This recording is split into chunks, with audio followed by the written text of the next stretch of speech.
welcome to The Bite. My name is Jackie. Today's video I'm going to be sharing with you a very special recipe to me. This is on my family's version of chicken maftool. Maftool is kind of like our version of like a chicken noodle soup. Maftool are little pearl couscous, little kind of pastinas, and a lot of different regions of the world have their variation of maftool. But before we get into that and the ingredients that you'll need for it, I want to share with you a giveaway that I'm hosting on my page, and this giveaway is sponsored by Al-Ard, which is a Palestinian brand that works with Palestinian farmers, and I'm really honored to be working with them because they are a company that's very close to my heart. Last year we did a giveaway with frique and olive oil, and this year they've added a lot more really great products to choose from, which you've seen me work with all of these throughout my Instagram, my YouTube channel, all of it. And so I just want to share with you what you'll be winning. There's one winner that will be chosen in the US, and to enter you'll need to go to my Instagram onto this picture, and the instructions and everything that you need will be there. It lasts for 1 week, and they're also offering me a discount code that will be going for 2 weeks. So let me show you what the giveaway will entail and what you could win. So they're offering Maftool, which we're gonna be using today. This is shatta. This is like our version of sambal, or like sriracha, but kind of just like a spicy sauce that we use in our food. Extra virgin olive oil, tahine or tahini. This is frique, which is the crushed green wheat, and this is a za'atar blend. So one winner will be getting all of these really great items, and when I say that they're great items, I don't mean just the items are great. The quality of these are amazing. This is literally my favorite olive oil ever. I use it so sparingly because I love it so much. And as for the coupon code, they have a whole website that you can choose from. My daughter is allergic to sesame, so she can't have a za'atar blend like this because it typically does contain sesame. So they offer on their website a dried za'atar, just the herb by itself. And I'm so excited because that means my daughter can try za'atar and things like salads, or if I sprinkle it on her labneh or anything like that. So check out their website, use my coupon code to get 10% off. I believe it's 10% off. I will leave it in the description box, and I will also put all the directions for the giveaway and how to enter along with the coupon code on my Instagram, so make sure you're following me there. So let's get into what you'll need for the maftool. And we're back. So this is my family's version, particularly my dad's way of making maftool. We didn't eat a lot of meat in my house, just based off of preference. And we always liked a lot of vegetables in our food. That's how I grew up, and I'm really glad I did, because now it seems like that's kind of like a trend, but that just happens to be how I grew up. So let me show you what you're gonna need. It's very simple, like your typical soup ingredients, but the spices and the technique are really what make it what it is. So here's what you'll need.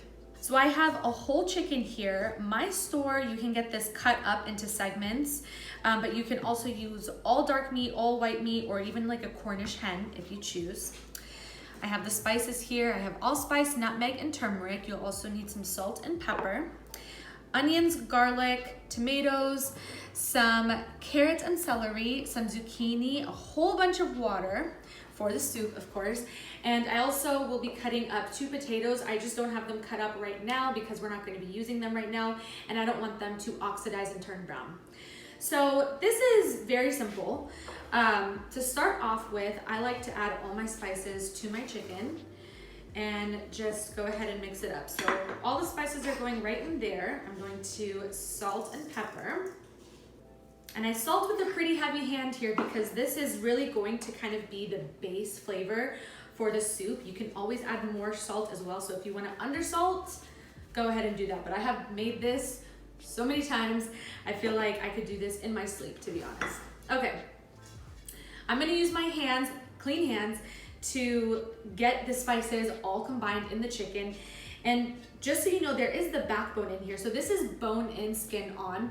The bone really adds a lot of flavor and depth to the broth, and I highly recommend using bone in chicken. What I do is I cook it and I boil it, and I take the chicken out and I take the meat off of the bone and then add it back into the soup. So you're not gonna be getting chicken with the bone while you're eating the soup, unless you prefer that. But the bone is what gives it a lot of flavor. So I highly recommend doing that. So I'm just going to mix the chicken all together. So the chicken is fully saturated in all the spices. I'm going to go wash my hands and I will meet you at the stove to get this browning. So I have my soup pot on medium-ish heat, a little kind of medium-high, and I put some olive oil in there. This is not where I use extra virgin olive oil. Extra virgin is definitely for salads and finishing dishes. This is just a regular cooking olive oil. And I'm going to add my chicken pieces in, starting with the larger ones. And I'm not looking to cook them through.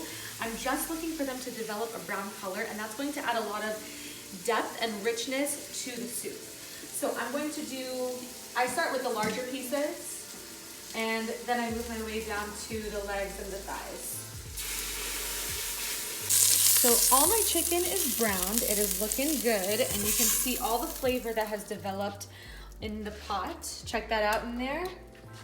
And to that, I'm going to add my onions and my garlic, and all the tomatoes.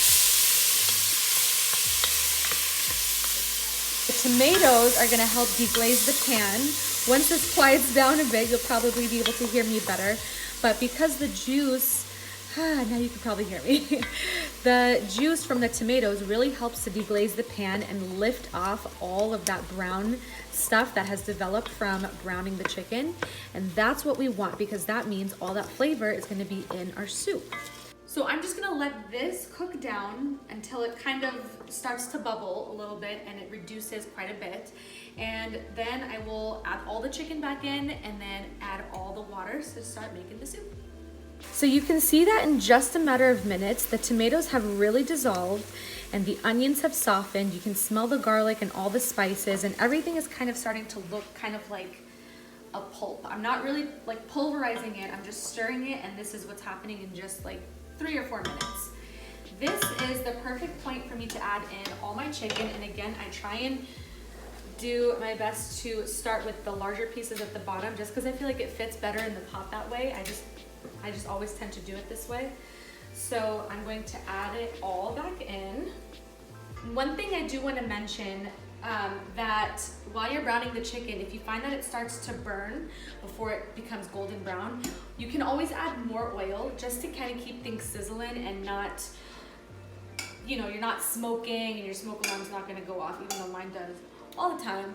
I don't know if that happens to anybody else, but we are good now. And then we're just going to add in, I don't really, see, this is mainly fat. It looks like a lot of flavor, but you can tell it's a lot of fat, and I don't really want that in my soup.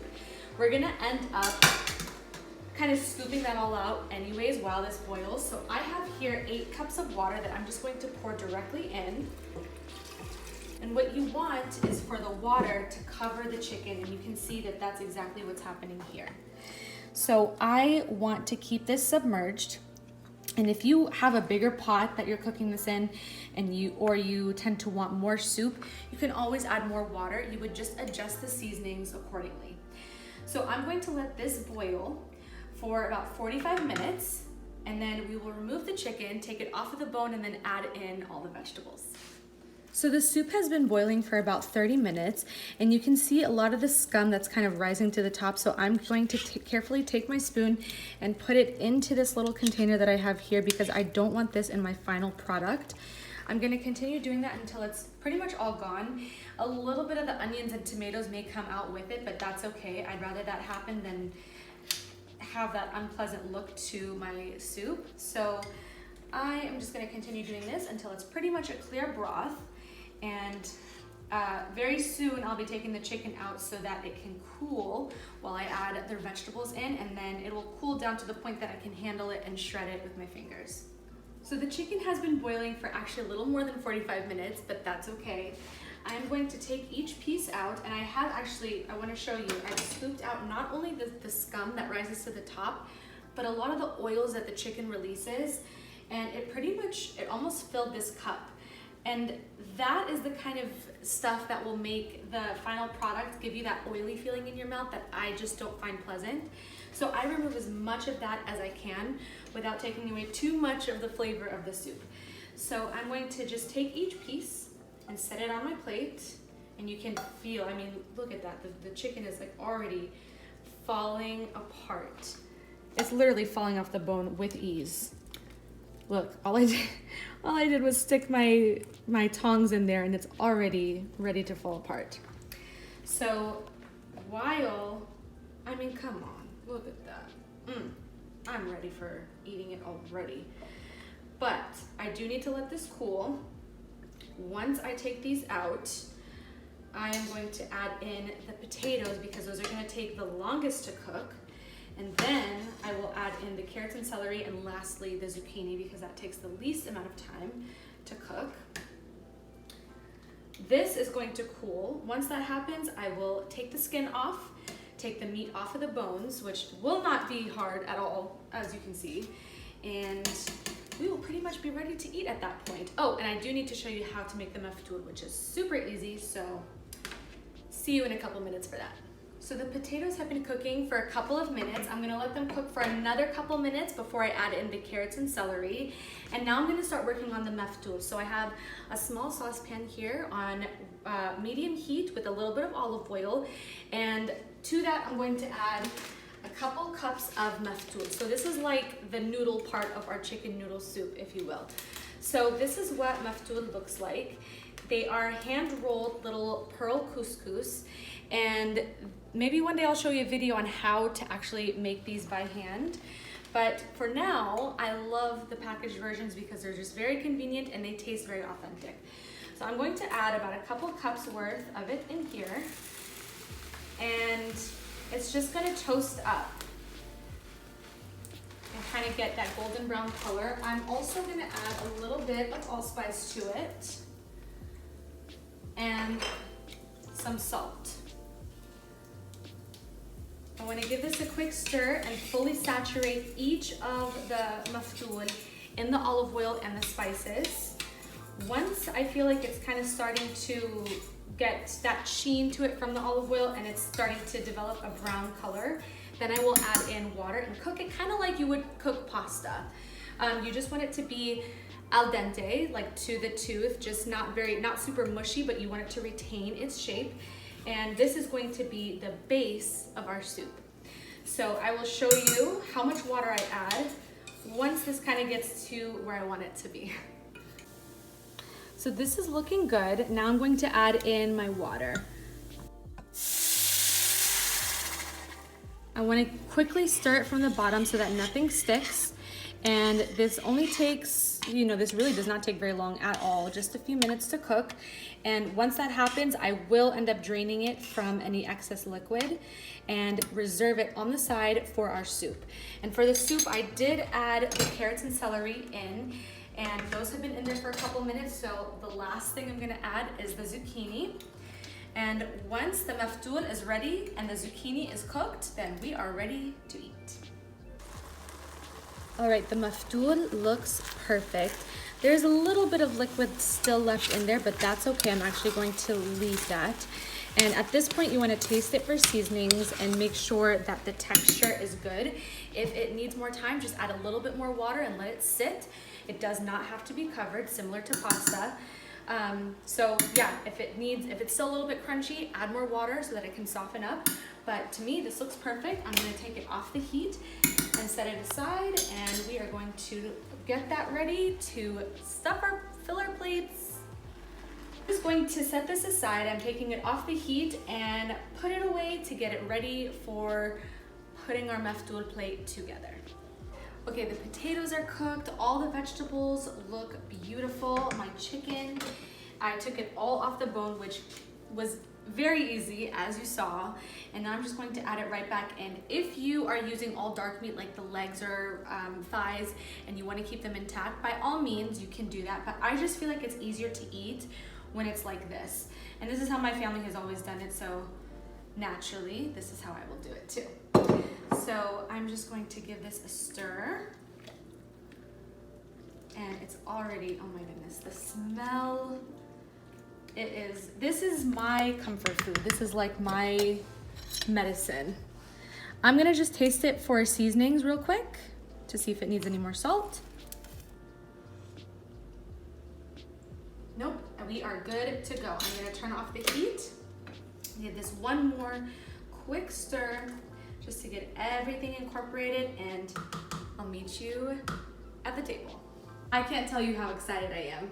Growing up, this was literally my medicine. If I was not feeling well, it was Maftool.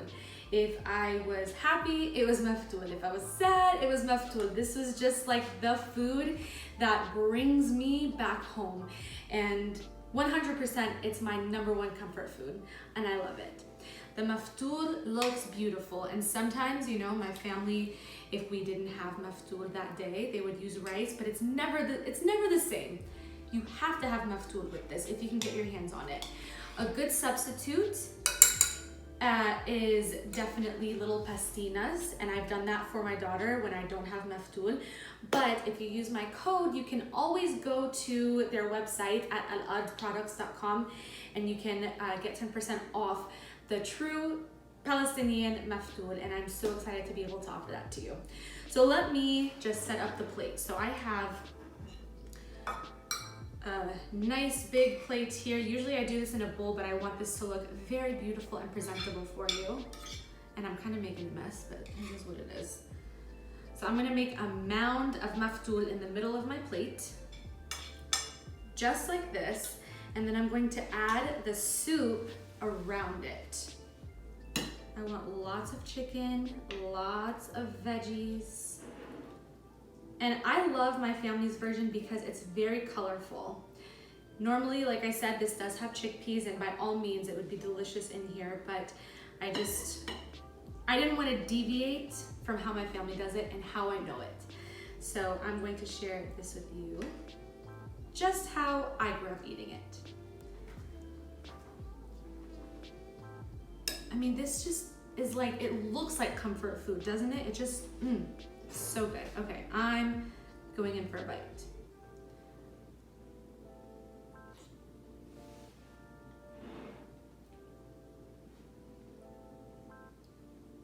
It's pretty amazing how food can transport you.